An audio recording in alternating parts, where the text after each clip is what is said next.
एक ऐसे बेजुबान जानवर की जिसका प्यार और वफादारी का मिसाल पूरी दुनिया में दिया जाता है। हम बात कर रहे हैं मोस्ट फेमस डॉग हाचिको की, जो अपने मालिक का इंतजार मरते दम तक करता रहा। थपेड़ों से पत्ते गिर गए, न जाने कितने मौसम आए और चले गए, पर हाचिको उसी जगह बैठा रहा जहां आखिरी बार उसने अपने मालिक को देखा था, इस इंतजार में कि कभी तो उसकी आंखें जिसे तलाश कर रही है वो आएगा और उसे अपने साथ लेकर जाएगा। आखिर क्या थी पूरी कहानी, आइए जानते हैं। आज के इस वीडियो में हाचिको का जन्म 10 नवंबर 1927 को हुआ था। जापान का एक छोटा सा शहर एकिटा, जहां पर एक छोटा सा डॉग का फार्म हाउस था। हाचिको के साथ बहुत सारे डॉग्स इसी फार्म हाउस में रहा करते थे। जन्म के 2 महीने बाद ही इंपेरियल यूनिवर्सिटी के प्रोफेसर मिस्टर ईजा ब्यूरो ने हाचिको को गोद ले लिया और अपने साथ उसे घर भी ले आया। धीरे धीरे फैमिली के सारे मेंबर्स हाचिको के साथ घुलने मिलने लगे। कुछ ही दिनों में लग रहा था मानो हाचिको इस फैमिली का पुराना सदस्य ही था, जो दोबारा कहीं से लौट आया हो। हाचिको के आने से लगने लगा था मानो प्रोफेसर का बचपन भी लौट आया हो। जब प्रोफेसर हाचिको के साथ खेलता तो उनका बचपना भी जग जाता और वो बच्चों की तरह खेलने लगता। इसी तरह हंसी खुशी इस परिवार का दिन बीत जाता। दिन बीतने के साथ साथ हाचिको और प्रोफेसर की दोस्ती भी एक नया रूप ले चुका था। जब प्रोफेसर सुबह यूनिवर्सिटी जाने के लिए स्टेशन जाते तो हाचिको भी उनके साथ ही चला जाता, और जब तक प्रोफेसर ट्रेन पर नहीं चढ़ जाते वह वहीं स्टेशन के बाहर बैठा रहता।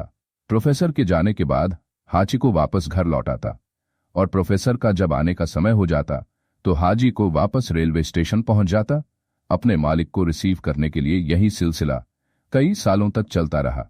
अब हाचिको भी धीरे धीरे बड़ा हो गया। दिन बीतने के साथ साथ स्टेशन के अदल बदल रहने वाले लोग भी हाचिको को अच्छी तरह से पहचानने लगे। जब हाचिको स्टेशन से वापस लौटता तो अदल बदल के लोग उसे कुछ खाने के लिए भी दे देते हैं। एक दिन जब प्रोफेसर ट्रेन से उतरा तो उन्होंने देखा कि रोज की तरह जिस जगह हाचिको प्रोफेसर का इंतजार किया करता था वहां पर कोई भी नहीं था। प्रोफेसर चारों ओर पूछने लगा कि क्या हाचिको यहां पर आया था। सभी का जवाब न सुनकर प्रोफेसर परेशान हो गया।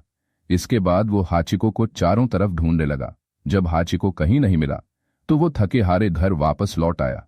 घर आते ही उसने देखा कि हाचिको अपने कमरे में ही था, लेकिन एक दूसरा जानवर उसके कमरे में ही मौजूद था जो उसे जाने से रोक रहा था। इस एक दिन के बाद हाचिको फिर से उसी रूटीन को फॉलो करने लगा। रोज की तरह सुबह को प्रोफेसर को स्टेशन छोड़ना और प्रोफेसर को छोड़कर वापस घर लौटाना। कई सालों तक ऐसा ही चलता रहा। प्रोफेसर के साथ स्टेशन जाना, वहां से वापस आना, उसके साथ खेलना, अब यही हाचिको की जिंदगी बन चुका था। रोज की तरह एक सुबह जब प्रोफेसर रेडी होकर हाचिको के कमरे में पहुंचे तो उस दिन हाचिको का बिहेवियर कुछ अलग ही लग रहा था। वो कमरे से निकलना ही नहीं चाह रहा था। इवन प्रोफेसर को देखकर जोर जोर से भौंकने लगा, मानो वो प्रोफेसर को रोकने की कोशिश कर रहा हो, लेकिन प्रोफेसर को लेट हो रहा था इसलिए वह जाने लगे। प्रोफेसर को जाते देख हाचिको भी उसके पीछे पीछे चला गया।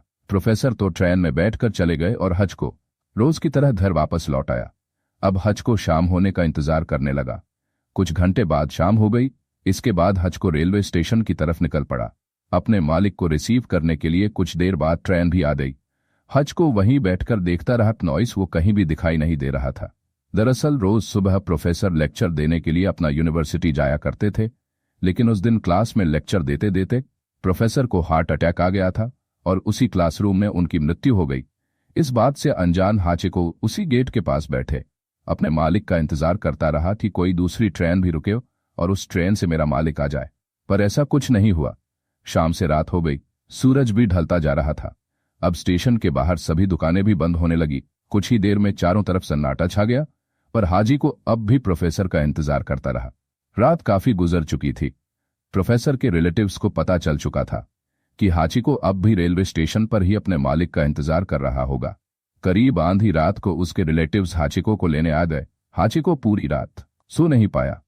वो अपने कमरे के टूटे हुए दरवाजे से पूरी रात प्रोफेसर के कमरे की और देखता रहा, इस उम्मीद से कि काश प्रोफेसर का इन झलक उसे दिख जाए या कहीं से प्रोफेसर की आवाज ही उनके कानों तक पहुंच जाए, लेकिन ऐसा कुछ भी नहीं हुआ। उसके अगले ही सुबह जब हाचिको के कमरे का दरवाजा खुला तो रोज की तरह दरवाजे के बाहर प्रोफेसर नहीं बल्कि उसकी बेटी खड़ी थी। अपने मालिक को ना देख हाचिको और भी उदास हो गया और कमरे के बाहर निकलकर प्रोफेसर की तलाश करने लगा।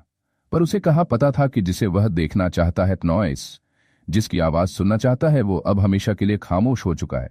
हाचिको को लग रहा था कि हो सकता है प्रोफेसर आज घर ही नहीं आए हैं, इसलिए रोज की तरह शाम को वो दोबारा रेलवे स्टेशन पहुंच गया और स्टेशन के दरवाजे के सामने बैठकर सारे पैसेंजर्स को आते जाते देखता रहा। कई लोग आए और चले गए, लेकिन कहीं भी प्रोफेसर का चेहरा दिखाई नहीं दे रहा था। हाजी को देर रात तक स्टेशन में बैठा रहा, प्रोफेसर का इंतजार करता रहा। इसी तरह कई दिन बीत गए। रोज की तरह शाम को वह स्टेशन पहुंच जाता, पर कहीं भी वह अपने मालिक को देख नहीं पाता और फिर शाम को निराश होकर वापस चला आता। कई बार तो वो रात भर स्टेशन में ही गुजार देता। हाचिको की ये हालत देखकर कई बार उसके साथियों ने भी ये कहा कि अब तुम्हें यहां इंतजार करने की जरूरत नहीं है, प्रोफेसर अब दोबारा लौट के नहीं आने वाला। लेकिन इस बेजुबान जानवर को उसकी बात कहाँ समझ में आने वाली थी। अगर समझ में आ भी गया हो तो वो उसे मैं सच मानने वाला नहीं था। हाचिको ने कुछ पाया ही नहीं था सिवाय प्रोफेसर के प्यार के। वो बस अपनी पूरी जिंदगी प्रोफेसर के इंतजार में ही गुजारना चाहता था। कुछ दिनों बाद उसकी फैमिली हाचिको के साथ दूसरे शहर रहने के लिए चले गए, लेकिन हाचिको का मन वहां भी नहीं लगने वाला था। उसके मन और दिलों दिमाग में बस प्रोफेसर की ही यादें घूम रही थी। वो उसी पुराने घर में रहना चाहता था जहां रोज की तरह जब दरवाजा खुले तो प्रोफेसर का चेहरा दिखाई दे। इसीलिए एक दिन मौका पाकर को उस नए घर से भाग खड़ा हुआ को सीधे रेलवे स्टेशन की तरफ भागा। लेकिन यह रेलवे स्टेशन वो स्टेशन नहीं था जहां वो अपने मालिक का इंतजार कर रहा था, पर उसे ये जरूर पता था कि इन्हीं पटरियों से होते हुए उसके मालिक का ट्रेन आया करता था। फिर क्या था, वो पटरियों के ऊपर दौड़ता रहा और बस दौड़ता ही रहा। जब कभी भी ट्रेन आती तो वो ट्रेन को पहचानने की कोशिश करता। कई दिनों तक आसपास के हर एक रेलवे स्टेशन का चक्कर लगाते लगाते फाइनली उसे वो ट्रेन दिख गया जिससे प्रोफेसर आया और जाया करते थे। हाजी को उसी ट्रेन के पीछे भागने लगा। भागते भागते वो उसी पुराने स्टेशन पर पहुंच गया जहां वो प्रोफेसर का इंतजार किया करता था। कई दिनों के बाद हाचिको उसी पुराने रेलवे स्टेशन पर लौट आया था। जब आसपास के लोगों ने हाचिको को देखा तो सभी लोग हैरान हो गए। अब हाचिको फिर से रोज की तरह स्टेशन के गेट के सामने बैठ अपने मालिक का इंतजार करने लगा।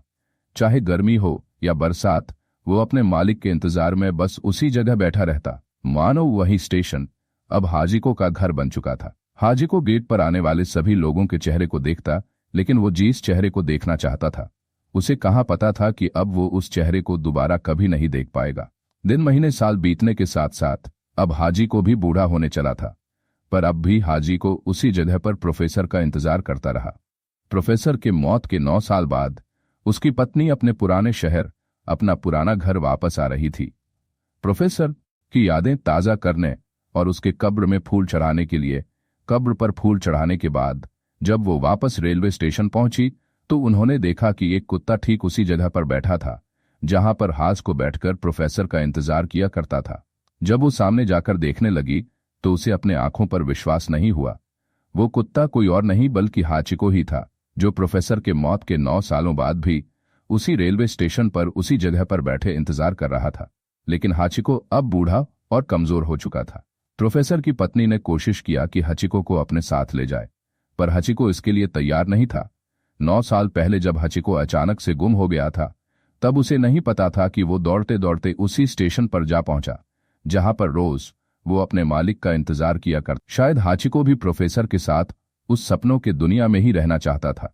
वो सपनों की दुनिया जो असल तो नहीं थी, पर वो दुनिया हाचिको को बहुत सुकून दे रही थी, मानो 9 सालों के बाद वो अपने मालिक को देख रहा हो, उसके साथ खेल रहा हो। वो शायद नहीं चाहता था कि उसकी आंखें दोबारा से उसी रेलवे स्टेशन पर खुले जहां बस इंतजार हो और कुछ भी नहीं। 8 मार्च 1935 जब हाजिको ने इस दुनिया को अलविदा कह दिया, हाजिको को प्रोफेसर के कब्र के बगल में ही दफनाया गया। हाजिको की याद में जापान में बहुत सारे स्टैचू भी बनाया गया। ये स्टैचू एक निशानी है, एक अटूट रिश्ते की, एक लगाव की, एक इंतजार की। फिलहाल इस वीडियो में अभी तक के लिए बस इतना ही। डॉग लवर मैप को सब्सक्राइब करो, लाइक करो, शेयर करो। जय हिंद, वंदे मातरम।